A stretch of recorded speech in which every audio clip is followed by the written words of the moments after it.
Welcome to the Process Podcast. From new agent to broker owner. My name is Travis McClure. This is my co-host, Preston Guyton.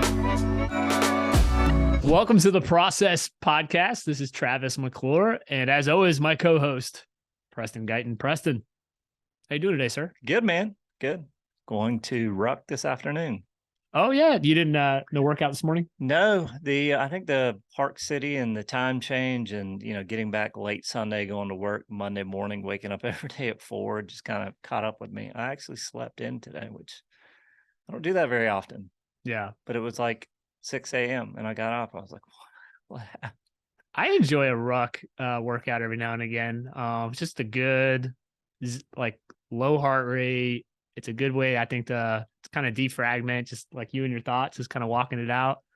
You have one of the Go Ruck bags, right? Yes. Okay. Yeah. So I actually did it yesterday. I'm gonna do a long run on Saturday. I'm gonna ruck again today. And so mine's not low heart rate though. What's your average heart rate when you're rucking? I don't know, but my pace is around 12 and a half minutes. Yeah, that's a fast rucking pace, I'm man. a fast rucker. Jeez.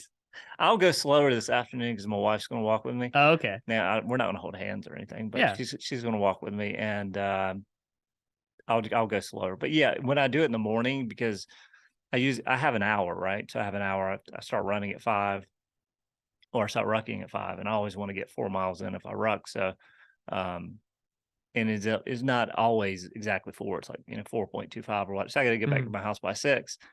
So I end up. It's like a ruck run, like not really run. Oh, so you're just rushing to get done. Yeah. Yeah. Well, it's not a bad thing. Yeah. So like I start off, I'll walk or walk fast, and then I'll jog at like a 9-minute pace, 9.5-minute pace. And then I'll do that for maybe a quarter to half mile, then walk it out. And then my last mile is slower pace. I think last time it was like 13.5 minutes. That's a fat. I guess because you're taller and you have longer legs. So people not familiar with rucking, if you're like, what the heck is that term? So rucking is something they do in the military, Army, Marines. You carry a heavy bag on your back, right, for miles and miles at a time. Matter of fact, the Army uses it to get soldiers in shape in a lot of their training schools. There's a great company out there. You can look them up. They're called Go Ruck, like GoRuck.com. They sell these bags. They sell apparel, footwear. It's a veteran-owned company. Everything's American-made, right in Jacksonville, Florida, I believe. Yeah, it's the one I have. So is you could put different plates too. Like I don't know, Army's 80 pounds or something. It depends on the school. But the one I use is a 40-pound plate. Mm-hmm. So, but I have a 20, 30, and 40, 20 if my kids want to go with me. Then I started doing 30, and then I went up to the 40. But I'll go back to the 30 sometimes as well, especially if like I do 30 usually in the morning, just because I do jog half the time. Mm-hmm. Like my walking pace is probably with a ruck on is like 15 or 16 minutes, somewhere around there. Yeah. And that's a pretty fast. So if you turned your watch on, if you had an Apple Watch or something like that, that's a pretty fast walking pace, 15 to 16 minute mile. Now do this with weight on your back. And the thing I love about it, you always hear people say, oh, I hate to run or I can't run. To me, and one of the reasons the military has embraced this over the years and years, it's a low impact way to get people cardio fitness. Right? Yeah. Because running, if you're not an avid runner, it is sometimes bad for your joints if you have bad form and stuff like that, where rucking is much lower impact. Yeah. Yeah. And say, I'll do that. I started doing it at the beginning of the year and went to Park City, and I'm not rucking in 40 inches of snow. Yeah. But so I do it, I'll do it 2 or 3 times a week. I'll run 3 or 4 times a week. So I'm just trying to move every day. Yeah. And it doesn't make sense to run every day. So I ruck. Yeah. Rucking's good for you. Well, topic today we're going to talk about, and I think it's a good one. It's a relevant one. I've been thinking about a little bit lately. We just got off of Zoom. We just got off of Zoom talking to a coaching client about it. We're coming out of what we call recruiting season, right? If you're a broker owner, or sometimes it's referred to as separation season, right? Agents tend to move around a little bit to end the year and start the year. We're coming out of it. And I think the thing to think about a lot, and a lot of to talk about as a leadership team, I know we discuss it a lot, is why do agents leave? Right? It's a natural part of running your business. Number one, it's something you have to accept. Agents are going to come and agents are going to go. It's just there's attrition is going to happen. No company is perfect. You're never going to keep and retain 100% of your agents. But yeah, always have to ask the question: why do agents leave? Yeah, and one of the things I brought up earlier is a lot of times is how they join you is how they leave you, right? Yeah. So when you look at if they join because of a split, most likely they're going to leave because of a better split. So if you attracted them to your company on cost, right? Like, hey, we'll give you 95% of your commission.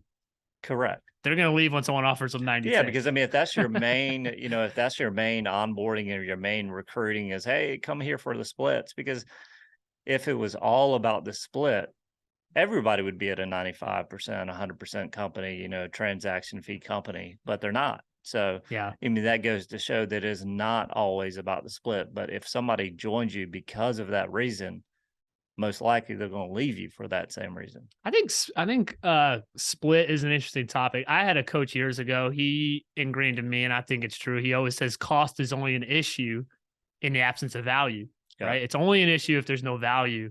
And he always used the analogy of, look at cars people drive. A lot of people drive Teslas, a lot of people drive name whatever expensive car. There's definitely cheaper cars, cheaper ways to get back and forth. People buy those cars because they see value in that brand, right? Yep. Same thing with your company. People choose your company and they pay that cost, whatever it is, because they see value. Yes. Yeah. I mean, you can't be 100% company and have a ton of training and a ton of value and a ton of different things offered and, leads and everything else. I mean, there's a cost associated with those things. So the Right. splits have to be different. But I mean, that's the one thing when you think about onboarding and recruiting, what are you talking about? Yeah. What is your recruiting conversation actually the way your company is? I mean, are you just recruiting on, hey, you're gonna, this commission split, you'll hit a cap, you'll make this, you know what I mean? What are you selling on that in that initial conversation? And Right. if it's different when they come on board, then they're gonna leave because of that. Yeah. It's like conflict arises when expectations differ, Yeah. right? They expected one thing, but you delivered another. Yeah. It's going to cause conflict. I feel I'm a true believer that, if you look at talking about cost, I think it's the same thing if you ran a company, you had employees, right? Or agents or independent contractors. They're not necessarily employees, but there's a similar type relationship, right? This is an environment they quote unquote work in.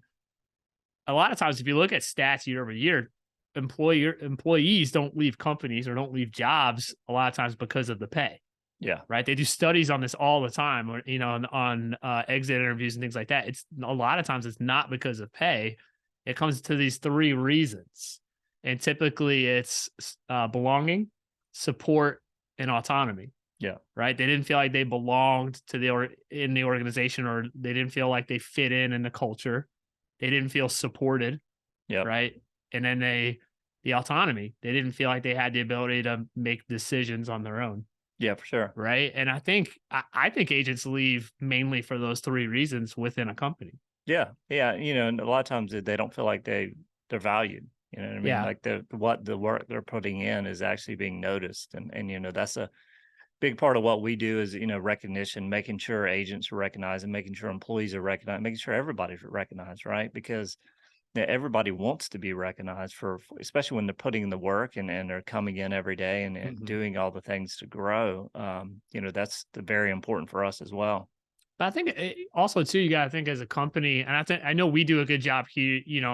Palms Realty side, we do a weekly sales meeting. I think and we do a lot of things in the background, but that's one thing we do on a regular basis. There's the belonging piece, right? We bring all our agents together once a week, right? It's like the one thing as a company that we kind of mandate that we come in. There's fellowship, there's camaraderie, there's sharing of ideas, right? There's training topics, things like that. Yeah, no, it's our meeting is we had a majority, 90%. Yeah. Usually 90% of our agents are in these meetings. So, the room we're in now, when we were of company of 20, this past Wednesday we had probably 75 people in there. Hmm. So it's great seeing that growth, but it's also great seeing so many people to want to be here, to Yeah. want to be a part of it, to be in those meetings, show up every week, and then we offer the trainings on Zoom and everything else throughout the week. But seeing them come in on Wednesday and then they're doing something this afternoon as well as a team, as a group, and going out and shooting each other, which I wish I could go. Yeah, They're they're doing doing paintball, which, paintball. yeah, Yeah, you got to clarify what you said. yeah, paintball. Sorry, Yeah. not shooting with real Yeah. weapons, but paintball does hurt, Yeah. especially if you get shot in the neck. So Yeah. last time I went with my kids for a birthday party, and I did not wear a hoodie. Of course, it was the middle of summer, so I did not have a hoodie on, and I got pelted in the neck, and it did not feel good. It's funny you say. I brought my stepson probably about a month ago. We went to play same place they're all going today, and first time he'd ever gone. We're having fun. We're shooting. We're playing, and he's 11 years old. And he comes to me. He's like, "Oh man, my shoulder hurts." Sometimes kids are like, "It's like, does your shoulder really hurt?" You know what Yeah. I mean? Like, and I was like, "Well, And he was like, "Okay." We kept playing for a little while, and he kept like saying, "Ah, my shoulder hurts." And so we packed up, went home. I didn't think anything of it. So we're going home, and his mom's like, getting his clothes and putting them in the washing machine and stuff like that. And he had a big old welt where Yeah. someone had shot him right in the back of the shoulder. Like Oh, you could like see the paintball on his yeah, on shoulder. my neck, it looked like I had a hickey for about 2 weeks. Yeah. I mean, then I realized another part, you gotta wear gloves. Yeah. If you get shot in the fingers, it does not feel good. Yeah. And You get hit in the hand, you feel like you broke your hand. Emily's over there sweating in the corner because she's going to play paintball Yeah. today and she's gonna get shot. Now, talking about the belonging piece is what we're talking, and all this stuff like ties into belonging, right? It's the stuff you do to bring people together, right? You just can't have a bunch of people kind of floating out on an island. And I was reading this book recently. It's called "Do Hard Things," and this book talks about, and I can't think of the name of the coach, but I don't follow sports super closely, but it talks about the Spurs in the early 2000s, and they've won all those championships. And the coach, I'm probably going to mispronounce his name, Rudy Tomjanovich. Is that right? Yeah, I can't remember his name. I remember the team, because that was a very good team. Yeah. But And I'll probably get made fun of for not knowing the name of the coach. I just don't know the name of the coach. Anyway, he talked about one of the things he attributed to the success of the team when interviewed. He says, "Well, once a week we go out to a team dinner. yeah, Once a week I bring everybody together to go out to a team dinner." And he talked about that, how it created this sense of belonging within the team. Well, after that, this book talks about how teams tried to recreate that, right? They made this team dinner mandatory for their team, right? Like every week we're going to do this. And what happened is a lot of times people were just sitting around staring at their cell phone, or there wasn't the camaraderie. There wasn't all the stuff that goes along with belonging. People just went to it because they had to, yeah, right? And so what it talks about is the dinner wasn't what created the success. It was the fact that you had a group of people that wanted to be at the dinner, and they created a sense of belonging. So when you brought other people into the mix, they came into this great environment every single week, right? And I think of our sales meeting the same way. You know what I mean? Like other companies can listen, oh yeah, we got to have a weekly sales meeting, mandatory weekly sales meeting, mandatory weekly sales meeting. But you also got to deliver value. You have to deliver culture. You have to deliver a sense of belonging that makes people want to be there. It makes people want to contribute and be there and help build each other up, right? That it's not just the meeting, it's what happens at the meeting, I guess is the point. And we did a survey towards the middle of last quarter, and we were talking about, as we were growing, do we want to continue to do the weekly sales meetings in person, or do we want to go to once a month or twice a month, or 2 Zoom, 2 in person, or 1 in person, whatever it was. And it's fascinating the amount of people that you would have thought that might not be important with them was they wanted to have that weekly sales meeting. Yeah. Because it's what's great about it is, the meeting, they don't run out the door. You know what I mean? The meeting's over. They're not like flying out the door to leave. A lot of them staying here and working and talking and just hanging out with each other is a great thing and a great thing to see. But I mean, that's, it was great that we did that survey, and we were only doing that because of the space limitation, right? It's just, we're getting packed in more and more. Mm-hmm. But a majority of them were like, no, we really enjoy those weekly meetings. We really enjoy, and that was a big part of why we left where we were because we didn't have those. We didn't have those in-person things that we're doing, that we're doing at Palms now. So it was kind of neat to see that, and obviously to get that feedback and for people to say that, hey, those are really important for us to do. Yeah, they lacked belonging. Yeah. Yeah. The other category of why people leave is support. This one's, I think, a little bit easier to identify too. So support is, what are you doing to help them build their business, right? And that could be staff, Yeah. could be lead generation, training. There's a lot that goes into the support piece, but that's important as well, right? Oh yeah, for sure. I mean, there's whether it's, training, we have the scheduled trainings, and it's not support doesn't always mean being the one to answer the question. A lot of Yeah. times the support is helping them understand how they could get the question themselves answered. Because if you continue to be the guy that answers the question every time it's asked, instead of teaching people how to find the answer, you're never going to help somebody grow. You don't have to be the resource. You have to help them find the resource. Correct. Right. That's support. I think support is what leads into that value piece. You say like cost is only an issue in the absence of value. I think as a company, when you think about support, that's where you really think about what's the value I'm providing agents for what they pay to be here. Correct.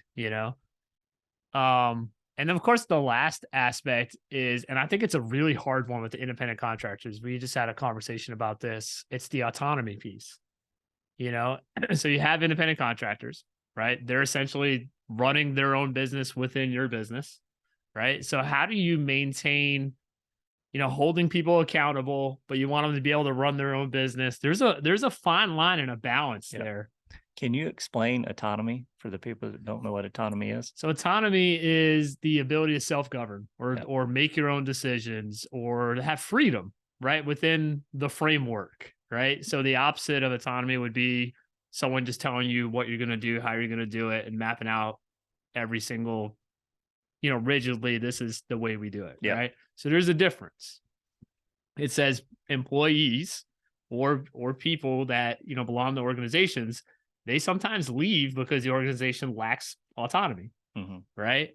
High performing people want they want accountability, but they also want autonomy. They want the ability to make their own decisions. Yeah, right? and you hear that too, and that's why a lot of people you hear that get into real estate leave a business. Oh, we want flexibility of our schedule, we want freedom, we want these things and that. And then what they realize that if they don't have a consistent schedule, they'll never be successful in real estate. The freedom is that you're a 1099 contractor. Yeah. And, but a lot of them don't realize that the accountability piece is something they definitely need, especially in a business to where, you're not punching in a clock, you're not clocking in, you're not doing these things. But there's a lot of companies out there that don't offer the accountability piece. And you see a lot of people fail because of that. Yeah, I think the fine art of it is, I call it freedom within the framework. You have to provide really good framework in terms of this is, we're business partners, essentially. Yep. We're going to help you build your business just like you help us build our business. Like, essentially, we're not in business without the agents, right? So there's a partnership there. We're business partners. We provide the framework. You have the freedom to make decisions and run your business. And what's that mean?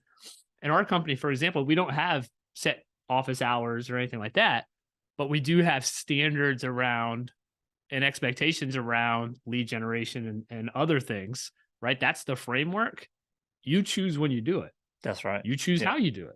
Yeah. And just having those expectations and, those expectations, they understand what needs to be done and what's required and the things they have to, not that if they don't meet those expectations that they have to leave, but like for instance, lead rotation, if they want to get leads, they got to have a certain amount of points or a certain amount of sales the month prior. If they don't hit those expectations, then they won't be on leads the following month. So, those things, and really, to be honest with you, those are in place to help you build a business. I mean, you've said it, and it's the truth that if you don't prospect, and prospecting doesn't mean your calling expires.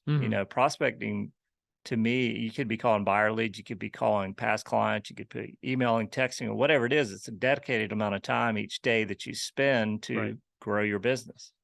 And so that's why we set those standards and expectations because we know what it's going to take for them to be successful. And we don't want to have a bunch of people running around that aren't successful. So we give them the tools and expectations and hold them accountable to that. And if they don't hit it, then they're not on lead rotation. Yeah, that the third part of why people leave, I think, is the hardest one. At being a broker owner, a team leader, is the hardest one, because I think there needs to be a ton of balance there. Yes. Right. You can't have total anarchy in your office. You just can't have people running around do whatever they want, because at the end of the day, like nothing will get completed, or people will default to what's easy and things like that. You can't be overly dictative or rigid around this is what has to happen. It's my way or the highway, right? Like you can't manage people through fear, right? Yeah. Like that's not a successful approach either. So you really have to find that happy medium. And I just use it's freedom within the framework. Yeah. You have the freedom to you're an entrepreneur, but the way you got to look at your relationship with us, and I use this verbiage all the time, is we're your business partner. We're here to help you build your business, just like you're here to help us build ours. Yeah. 100%. All right. So as we wrap up, Preston, it's Friday afternoon here in Myrtle Beach. What do you got planned for this weekend? What does Preston Guyton do on the weekends? Preston Guyton do on the weekend. Saturday, I will be going on a long run. Yeah, 8 miles this week. 8 miles this Saturday. All right. I'll hold Preston accountable to that. Hopefully, we text each other. Yeah. Hopefully, I will. Hopefully, I'll be able to go on a golf course with my son. Oh, nice. You haven't played a whole lot of golf. No, I got I got some people coming in town for the Connection Summit. They want to play the day after, so I need to go swing a golf club. I haven't done tune up. I got to tune up. 4-week tune up, 5-week tune up, whatever it is. So do that, and then church Sunday, and hang out with kids, family. Run again probably Saturday, Sunday, or probably ruck. One of those two. Workout. Well, good. Hang out, plan what I'm going to do next week. There you go. Sunday, you kind of recoup and reload and replan for the next week. So what are you going to do this weekend? My weekend is eerily similar to yours, actually. I'm waking up early tomorrow. I'm going to knock out my long run for the week. How long is that? Mine this week is 16 miles. I'm doing what's called easy or slow. I'm doing an easy pace, which is like I'm focused on heart rate, not speed. So how long is that? It's going to take me 2.5 hours. The way I have it timed out, it's got a 2.5 hour run. Essentially what I'm trying to do is get I'm prepping for a marathon. So I'm getting my body used to running for a long time. Right. Do you ever build up to 20 miles? My longest run on the plan I'm on right now is 22. I do a 22-mile run. I want to say it's 3 weeks, maybe 4 weeks out. I got to look at it. I have it all mapped out on a plan. I do a 22-mile, then a 20-mile, and then I start to scale back down. So how many goo packs is that? So on tomorrow I'll bring 2. 2.5 hours. 22 will be 3. I'll take one every 50 minutes. Okay. That's what I do normally on those long runs. I don't like to do too many of them, because after a while they start to bother. The goo packs are those little gel packs that runners take. Stomach. Yeah, they start to bother my stomach after a while. If I do I'll do 2 tomorrow. I'll do one 50 minutes and then hour and whatever 50 minutes is after that, hour and 40 minutes. And then I'm good the rest of the way. I'll just sip on some water. I'll carry like a water bottle in my hand. And it's supposed to be cool here tomorrow too. So, cool, like 30, like 40s. Oh, that's not bad. Yeah, I think 40s in the morning. And then, my stepson is actually in a basketball league now. So we're gonna take them and do some practicing tomorrow, some shooting around at the rec center. I don't know what we have going on after that. Then I got to just kind of check in with my wife. I know I am interested. The Giants play the Eagles tomorrow night, play NFL playoffs. I'm originally from New York, so I'm excited to watch the Giants this weekend. And then Sunday, very similar to you, we go to church in the morning, and we tend to try and do as little as possible, just kind of relax. Oh yeah, Sunday is definitely a day to relax. Yeah, so we'll stay pretty busy all day Saturday, and then Sunday is all about church in the morning and then relax the rest of the day. Cool. All right. Well, guys, have a great rest of your week. Have a great weekend doing whatever you're doing. And we'll talk to you next week. Have a great rest of your day. Talk to you soon. See ya.